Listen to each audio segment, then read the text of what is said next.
Welcome friends. आज हम बात करने वाले हैं एक और अनोखी मूवी के बारे में जिसका नाम है ब्यूटी ऑफ द बीस्ट, जिसमें हम देखेंगे कि कैसे एक लड़की एक राजकुमार का श्राप खत्म करके उसे फिर से इंसान बना देती है। तो बिना किसी देरी के चलिए शुरू करते हैं। मूवी की शुरुआत में हम एक राजकुमार को देखते हैं जो काफी खूबसूरत था और उसके पास किसी भी चीज की कोई कमी नहीं थी, लेकिन फिर भी वो गांव वालों से लगाम लेता था जिससे वो अपने महल को और भी खूबसूरत बना सके। और महल की पार्टियों में वो सिर्फ खूबसूरत लड़कियों को ही बुलाता था। लेकिन एक दिन काफी तेज तूफान आता है और उस तूफान से बचने के लिए एक बूढ़ी लेडी प्रिंस के महल में आती है और तभी वो बूढ़ी लेडी प्रिंस को एक फूल देती है। प्रिंस उस लेडी का चेहरा देखता है और कहता है कि ये तो बहुत बदसूरत है, और वो उसके दिए गुलाब को नीचे फेंक देता है, जो उसकी सबसे बड़ी गलती होती है। और वो बूढ़ी लेडी दरअसल एक जादूगरनी होती है और वो एक बूढ़ी लेडी का रूप लेकर आई थी ताकि वो प्रिंस को आजमा सके कि उसके अंदर प्यार है भी या नहीं। जिसके बाद जादूगरनी अपनी पावर से प्रिंस को एक भयानक जानवर यानी बीस्ट में बदल देती है। प्रिंस उस जादूगरनी से रहम की भीख मांगता है, लेकिन वो जादूगरनी उसकी कोई भी बात नहीं मानती और जादूगरनी के दिए श्राप की वजह से अब प्रिंस और उसके महल को धीरे धीरे करके सभी भूल चुके थे। साथ ही हमें ये भी पता चलता है कि जादूगरनी ने प्रिंस को जो फूल दिया था वो कोई आम फूल नहीं था, बल्कि वो एक जादुई फूल था। जादूगरनी प्रिंस से कहती है कि ये श्राप तभी खत्म होगा जब इस फूल की आखिरी पंखुड़ी गिरने से पहले तुम्हें किसी से सच्चा प्यार हो जाए और वो भी तुम्हें प्यार करे। और अगर इस फूल की आखिरी पंखुड़ी गिरने से पहले ऐसा नहीं होता है तो तुम हमेशा के लिए एक भयानक जानवर में बदल जाओगे। जिसमें हम देखते हैं कि दिन महीनों में बदलते हैं और महीने साल में, लेकिन उस महल में कोई नहीं आता। और तभी हम महल के पास के गांव में एक लड़की को देखते हैं जिसका नाम बेला होता है और उसे किताबें पढ़ना बहुत पसंद होता है। किताबें ही उसकी दुनिया थी। और तभी एक लड़की बेला के पास आती है। बेला उसे पढ़ना सिखा रही थी, लेकिन ये बात गांव के लोगों को पसंद नहीं आती और वो बेला का सामान गिरा देते हैं। जिसके बाद हम बेला के पिता को देखते हैं जो एक डिजाइनर होते हैं। और तभी हम एक लड़के को देखते हैं जिसका नाम सार्जेंट होता है।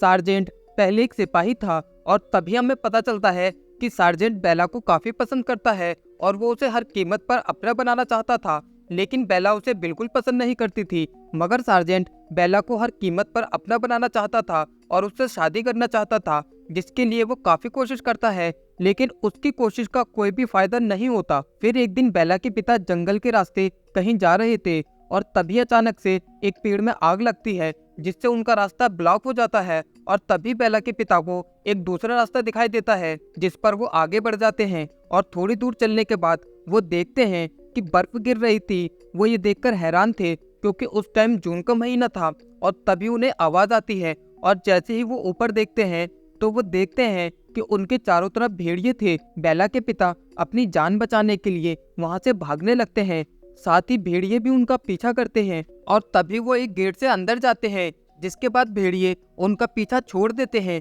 और अब बेला के पिता पहुंच चुके थे उसी बीस्ट के महल में जहां सालों से कोई नहीं आया था। ठंड से बचने के लिए बेला के पिता महल के अंदर जाते हैं और वो देखते हैं कि महल में तो कोई भी नहीं है, लेकिन तभी उन्हें आग जलती हुई दिखाई देती है। जिसके बाद वो एक टेबल को देखते हैं जिस पर कैंडल्स जल रही थी और खाना भी रखा था। तो वो सोचते हैं कि यहाँ कोई तो रहता होगा। जिसके बाद वो खाना खाना शुरू करते हैं, लेकिन तभी हम देखते हैं कि एक कप उनसे बात करता है। बेला के पिता सोचते हैं कि ये कोई आत्मा है जो मुझे डराने की कोशिश कर रही है। तो वो कप से कहते हैं कि मैं तुमसे नहीं डरता। जिसके बाद वो वहां से भागकर महल के बाहर आ जाते हैं। बेला के पिता महल से निकलकर आगे बढ़ते हैं और तभी उन्हें काफी सारे सफेद गुलाब दिखाई देते हैं, जिससे उन्हें याद आता है कि बेला ने उनसे गुलाब का फूल मंगाया था। जिसके बाद वो बेला को देने के लिए एक गुलाब का फूल तोड़ते हैं और उनका ऐसा करते ही बीस्ट वहां पर आ जाता है और वो बेला के पिता को ले जाकर महल में बंद कर देता है। लेकिन उनका घोड़ा वहां से भाग जाता है। जिसके बाद वो सीधा बेला के पास आता है। बेला जब देखती है कि घोड़ा अकेला ही आया है तो वो समझ जाती है कि उसके पिता किसी न किसी मुसीबत में है। जिसके बाद वो घोड़े पर बैठती है और वो घोड़ा बेला को सीधा बीस्ट के महल ले आता है जहां बीस्ट ने बेला के पिता को बंदी बनाया था। जिसके बाद बेला महल के अंदर जाती है, लेकिन उसे वहां कोई भी दिखाई नहीं देता। वो अपने पिता को भी आवाज लगाती है और तभी उसे किसी की आवाज आती है। जिसके बाद बेला सीढ़ियों से ऊपर की तरफ जाती है और पहुंच जाती है सीधा अपने पिता के पास, जहां उन्हें बंदी बनाया था। बेला के पिता उससे कहते हैं कि तुम यहाँ कैसे आई, इससे पहले कि वो तुम्हें देखे तुम यहाँ से चली जाओ। बेला के पिता उसे बताते हैं कि ये महल बहुत ही अजीब है, मैंने सिर्फ एक फूल तोड़ा था तो उसने मुझे उम्र कैद की सजा दे दी, और इससे पहले वो तुम्हें देखे तुम यहाँ से चली जाओ। लेकिन इससे पहले कि बेला वहाँ से निकल पाती, बीस्ट वहाँ आ जाता है। बीस्ट को देखकर बेला घबरा जाती है, लेकिन वो बीस्ट को ये जाहिर नहीं होने देती कि वो घबरा रही है। वो बीस्ट से पूछती है कि तुमने मेरे पिता को क्यों कैद किया है, तो बीस्ट उसे बताता है कि इन्होंने एक फूल तोड़ा है। तो बेला कहती है कि एक बार मैं अपने पिता से बात करना चाहती हूँ। तो बीस्ट बेला से कहता है कि अगर एक बार ये दरवाजा खुला और बंद हो गया तो फिर ये वापस कभी नहीं खुलेगा। जिसके बाद बीस्ट उस दरवाजे को खोल देता है। बेला अंदर जाकर अपने पिता से मिलती है और तभी वो अपने पिता को बाहर की तरफ धक्का देती है। इससे पहले कि बेला के पिता कुछ समझ पाते, बेला उस दरवाजे को बंद कर देती है। अब क्योंकि वो दरवाजा बंद हो चुका था तो बीस्ट बेला के पिता को अंदर नहीं डाल सकता था, इसलिए मजबूरन बीस्ट को बेला के पिता को आजाद करना पड़ता है। फिर अगले दिन हम बेला को देखते हैं जो इसी टेंशन में थी कि अब क्या होगा, और तभी दरवाजा खुलता है। बेला देखती है कि दरवाजा किसने खोला, और तभी एक कैंडल स्टैंड वहां आता है जो बेला से बात करता है। ये देखकर बेला थोड़ा घबरा जाती है, और तभी एक घड़ी भी वहां आती है। बेला उनसे कहती है कि आखिर तुम क्या चीज हो, लेकिन वो अपने बारे में उसे कुछ नहीं बताते। जिसके बाद वो बेला को एक कमरे में ले आते हैं और उससे कहते हैं कि आज से तुम यहीं रहोगी। बेला कमरे को देखती है और कहती है कि ये तो काफी सुंदर है, और जब ये बात बीस्ट को पता चलती है तो वो उन पर काफी गुस्सा करता है और उनसे कहता है कि तुम्हारी हिम्मत कैसे हुई उसे आजाद करने की। तो कैंडल स्टैंड और घड़ी बीस्ट से कहते हैं कि शायद ये वही लड़की हो सकती है जो हमें इस श्राप से आजादी दिला सके। इसलिए वो बीस्ट से कहते हैं कि तुम उसके पास जाओ और उससे प्यार से बात करो, और हो सके तो उसे डिनर के लिए इनवाइट करो। जिसके बाद वो बेला के रूम के पास जाकर दरवाजे को नॉक करता है और उससे कहता है कि तुम मेरे साथ खाना खाओगी। तो बेला कहती है कि पहले तो तुमने मेरे पिता को बंदी बनाया और फिर मुझे, और अब इतना सब होने के बाद तुमने ये सोचा भी कैसे कि मैं तुम्हारे साथ खाना खाऊंगी। ये सुनकर तो बिस्ट और भी भड़क जाता है और गुस्से में बेला से कहता है कि तुम मेरे साथ खाना खाओगी। तो बेला कहती है कि मैं तुम्हारे साथ खाना नहीं खाऊंगी, और तुम्हारे साथ खाने से अच्छा मैं भूखी रहना पसंद करूंगी। तो बिस्ट कहता है कि तुम्हारी ये इच्छा भी पूरी होगी। जिसके बाद बिस्ट घड़ी और कैंडल स्टैंड से कहता है कि अगर ये मेरे साथ खाना नहीं खाएगी तो इसे कोई भी खाना नहीं देगा। जिसके बाद वो वहां से चला जाता है और उस जादूगरनी के गुलाब के पास आता है। उस गुलाब के काफी सारे पंखुड़ी पहले ही टूटकर सूख चुकी थी। बीस्ट उस गुलाब को देखता है और तभी उस गुलाब की एक और पंखुड़ी टूट जाती है। बीस्ट सोचता है कि उसे कैसे भी करके इस गुलाब की आखिरी पंखुड़ी गिरने से पहले इस श्राप को खत्म करना होगा, वरना मैं तो जानवर बनूंगा ही, मेरे साथ ये लोग भी बेजान हो जाएंगे। जिसके बाद सीन शिफ्ट होता है बेला के पिता पर, जो अब अपने गांव वापस आ चुके थे, और वो सभी गांव वालों को बताते हैं कि उसकी बेटी को एक बीस्ट यानी जानवर ने कैद कर लिया है अपने महल में, और वो सबसे मदद मांगते हैं और कहते हैं कि मेरी बेटी को बचाने मेरे साथ चलो। लेकिन कोई भी उनकी बातों पर यकीन नहीं करता और वो उनका मजाक बनाने लगते हैं कि बीस्ट जैसी कोई चीज होती ही नहीं है। बेला के पिता सभी को समझाने की बहुत कोशिश करते हैं, लेकिन कोई भी उनकी बात का यकीन नहीं करता। तभी पास ही में बैठा सार्जेंट बेला के पिता से कहता है कि मुझे तुम्हारी बातों पर यकीन है। अब क्योंकि सार्जेंट को बेला से शादी करनी थी तो वो बेला के पिता को इम्प्रेस करने के लिए कहता है कि मैं तुम्हारे साथ चलूंगा तुम्हारी बेटी को बचाने के लिए। जिसके बाद सार्जेंट अपने एक साथी और बेला के पिता के साथ जंगल की तरफ निकल पड़ता है, और फिर वो उस जगह पहुंचते हैं जिस जगह से बेला के पिता ने वो रास्ता लिया था जो सीधा बीस्ट के महल की तरफ जाता है, लेकिन वो रास्ता उन्हें नहीं मिलता। ये देखकर सार्जेंट अब भड़क जाता है और बेला के पिता से कहता है कि बीस्ट असल में होते ही नहीं है, इसलिए हम गांव वापस चलते हैं, और मुझे पता है कि बेला भी घर वापस आ चुकी होगी। तो बेला के पिता सार्जेंट से कहते हैं कि अगर तुम्हें मेरी मदद नहीं करनी थी तो तुम मेरे साथ आए ही क्यों। तो सार्जेंट कहता है कि मुझे तुम्हारी बेटी से शादी करनी है। बेला के पिता कहते हैं कि इस जन्म में तो तुम्हारा ये सपना कभी पूरा नहीं होगा। ये सुनकर सार्जेंट को काफी गुस्सा आता है। जिसके बाद वो बेला के पिता को वहां बांध देता है और कहता है कि अब भेड़िए तुम्हारा शिकार करेंगे। सार्जेंट ने जैसा सोचा था वैसा कुछ नहीं होता, और अगले दिन एक लेडी जिसका नाम एगता होता है वो बेला के पिता के पास आती है और उन्हें छुड़ा लेती है। जिसके बाद सीन शिफ्ट होता है बेला पर, जो अब जादूगरनी के उस गुलाब के पास पहुंचती है जिसे बीस्ट ने काफी संभाल कर रखा था। बेला उसे छूने ही वाली थी कि तभी बीस्ट वहां आता है और बेला से काफी गुस्से में कहता है कि तुम यहाँ क्या कर रही हो, इससे हम सबकी जान जा सकती है। बीस्ट बेला से कहता है कि तुम्हें यहाँ से जाना था ना, जाओ यहाँ से। जिसके बाद बेला महल से निकलती है और अपने घोड़े पर बैठकर अपने गांव की तरफ जाने लगती है। थोड़ी दूर चलने पर ही बेला देखती है कि उसके चारों तरफ भेड़िए थे और वो उस पर हमला करने ही वाले थे कि तभी बीस्ट वहां आ जाता है और वो उन भेड़ियों से फाइट करने लगता है। लेकिन भेड़िए इतनी आसानी से हार मानने वाले नहीं थे, मगर बीस्ट फिर भी उन्हें हराकर वहां से भगा देता है। जिसके बाद बेला अपने घोड़े के साथ वहां से जाने ही वाली होती है कि तभी बीस्ट जमीन पर गिर जाता है, क्योंकि भेड़ियों से लड़ते टाइम वो काफी बुरी तरह से घायल हो चुका था। अब क्योंकि बीस्ट ने बेला की जान बचाई थी, तो वो उसके पास वापस आती है और उससे कहती है कि मैं अकेले तो तुम्हें नहीं उठा पाऊंगी, इसलिए तुम्हें खुद ही हिम्मत करके उठना होगा। जिसके बाद बीस्ट हिम्मत करके उठता है और बेला बीस्ट को अपने घोड़े पर बैठाकर महल वापस ले आती है। जिसके बाद वो बीस्ट की मरहम पट्टी करती है, तो बीस्ट उससे कहता है कि ये सब तुम्हारी वजह से हुआ है। तो बेला कहती है कि अगर तुमने मुझ पर गुस्सा ना किया होता तो ये सब होता ही नहीं। जिसके बाद बेला घड़ी और कैंडल स्टैंड से पूछती है कि इस गुलाब की आखिरी पंखुड़ी गिरने से क्या होगा। तो वो बेला को बताते हैं कि राजकुमार एक जानवर बन जाएंगे। तो बेला कहती है कि क्या मैं कुछ कर सकती हूँ, इस जादू का कोई तो तोड़ होगा। लेकिन वो उसे कुछ नहीं बताते और कहते हैं कि तुम हमारी फिक्र मत करो, जो किस्मत में है वो तो होकर ही रहेगा। जिसके बाद बेला बीस्ट के पास बैठकर शायरी पढ़ रही थी कि तभी बीस्ट उस शायरी को पूरा कर देता है। ये देखकर बेला शौक हो जाती है और बीस्ट से कहती है, क्या तुम शेरो शायरी करते हो? तो बीस्ट कहता है कि मुझे बहुत ही अच्छी तालीम मिली है। जिस पर बेला कहती है कि मुझे प्यार मोहब्बत की शायरी काफी पसंद है। तो बीस्ट कहता है कि ये तो तुम्हें देखकर ही लगता है, और मुझे ये प्यार मोहब्बत की शायरी बिल्कुल पसंद नहीं है। अगर तुम्हें कुछ पढ़ना है तो कुछ अच्छा पढ़ो। जिसके बाद बीस्ट बेला को अपनी लाइब्रेरी में लेकर आता है, जहाँ हजारों किताबें होती हैं। बेला उस जगह को देखकर बिल्कुल शौक हो जाती है, क्योंकि उसके गांव में कुछ चुनिंदा किताबें ही थी और वो हमेशा से ही ऐसी जगह ढूंढ रही थी। बीस्ट की लाइब्रेरी को देखकर बेला बहुत खुश हो जाती है। बीस्ट बेला से कहता है कि अगर तुम्हें ये जगह इतनी ही पसंद है तो आज से ये जगह तुम्हारी हुई, तुम यहाँ से कोई भी बुक पढ़ सकती हो। बेला को बीस्ट की ये बातें काफी पसंद आती है और अब हमें देखने को मिलता है कि उनकी बीच की दूरी अब कम होने लगी है। साथ ही वो दोनों अब दोस्त बन चुके हैं।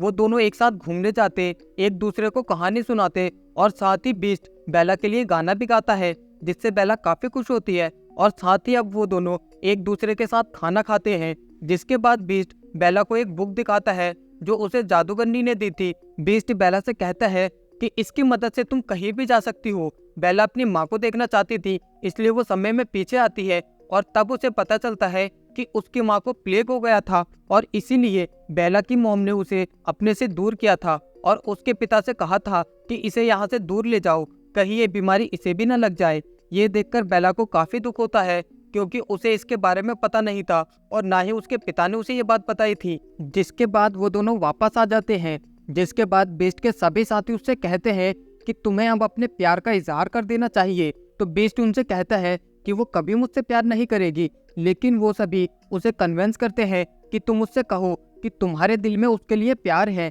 जिसके बाद वो सभी बीस्ट को तैयार करते हैं, वहीं बेला को भी तैयार किया जाता है और अब वो दोनों मिलकर डांस करते हैं। जिसके बाद सीन शिफ्ट होता है बेला के पिता पर, जो अब ठीक होने के बाद गांव वापस आ चुके थे और उन्होंने सभी गांव वालों को बता दिया था कि सार्जेंट ने उन्हें जंगल में बांधकर छोड़ दिया ताकि भेड़िए उनका शिकार कर ले, और अगर एगता ना आती तो आज मैं मर चुका होता। तभी सार्जेंट वहां आता है और वो देखता है कि बेला के पिता भी जिंदा है। गांव के लोग सार्जेंट से पूछते हैं कि क्या ये सच है, क्या तुमने इन्हें जंगल में छोड़ दिया था? तो सार्जेंट कहता है कि ये सब झूठ है, दरअसल बेला के जाने से इनकी दिमागी हालत खराब हो चुकी है।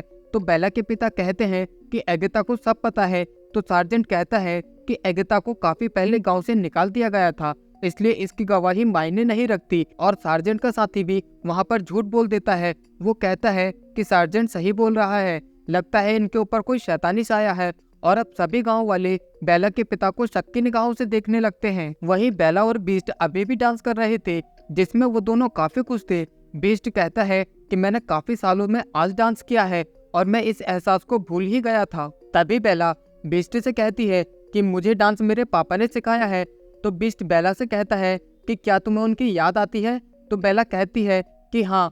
तो बीस्ट कहता है कि क्या तुम उन्हें देखना चाहती हो? और तभी बीस्ट बेला को बताता है कि उसके पास एक जादुई मिरर है और वो जादुई मिरर में उसके पिता को दिखाता है। बेला देखती है कि सार्जेंट और उसके साथियों ने उसके पिता को बंदी बना लिया है। ये देखकर बेला काफी दुखी हो जाती है। तभी बीस्ट उससे कहता है कि तुम्हें उनके पास जाना चाहिए, उन्हें तुम्हारी जरूरत है, और साथ ही तुम इस जादुई मिरर को भी ले जाओ। अगर तुम्हें कभी मेरी याद आए तो मेरी इस बदसूरत शक्ल को इस मिरर में देख लेना। जिसके बाद बेला अपने पिता को बचाने वहां से निकल जाती है। बेला के जाते ही बीस्ट काफी उदास हो जाता है, क्योंकि वो अब सच में बेला से प्यार करने लगा था। बेला के महल से जाते ही बीस्ट ये सोचता है कि अब उसे जादू करने की श्राप से कभी मुक्ति नहीं मिलेगी और वो अब हमेशा ऐसा ही रहेगा। लेकिन तभी बीस्ट के सभी साथी उससे कहते हैं कि वो वापस जरूर आएगी। तो बीस्ट उनसे कहता है कि ये सब उसकी वजह से हुआ है और वो उनसे माफी मांगता है कि वो उन्हें ठीक नहीं कर सका। वहीं बेला अपने पिता के पास पहुंचती है और देखती है कि सभी गांव वालों ने उन्हें बंदी बना रखा है। तो वो उन सभी से कहती है कि मेरे पिता सही कह रहे हैं। वो उन्हें बताती है कि जंगल के पास एक महल है और उस महल में बीस्ट यानी कि एक जानवर रहता है।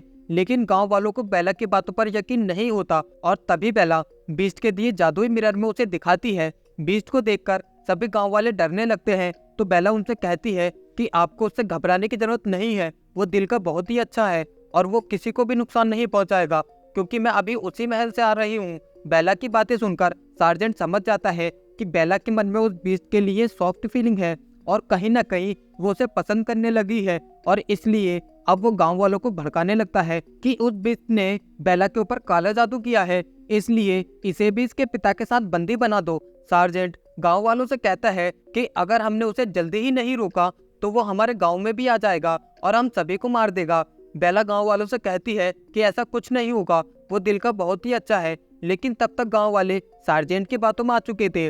सार्जेंट गांव वालों से कहता है कि इससे पहले कि वो हमारे गांव पर हमला करे, हमें उसके महल में जाकर उसे मार देना चाहिए। जिसके बाद सार्जेंट और सभी गांव वाले महल की तरफ जाने लगते हैं। तभी हम बीस्ट के साथियों को देखते हैं जो अभी भी उदास थे बेला के जाने से, और तभी उन्हें कुछ आवाज सुनाई देती है। उन्हें लगता है कि बेला वापस आ रही है, लेकिन जैसे ही वो लोग बाहर देखते हैं तो वो शॉक हो जाते हैं और वो देखते हैं कि पूरा गांव उन पर हमला करने के लिए आ रहा है।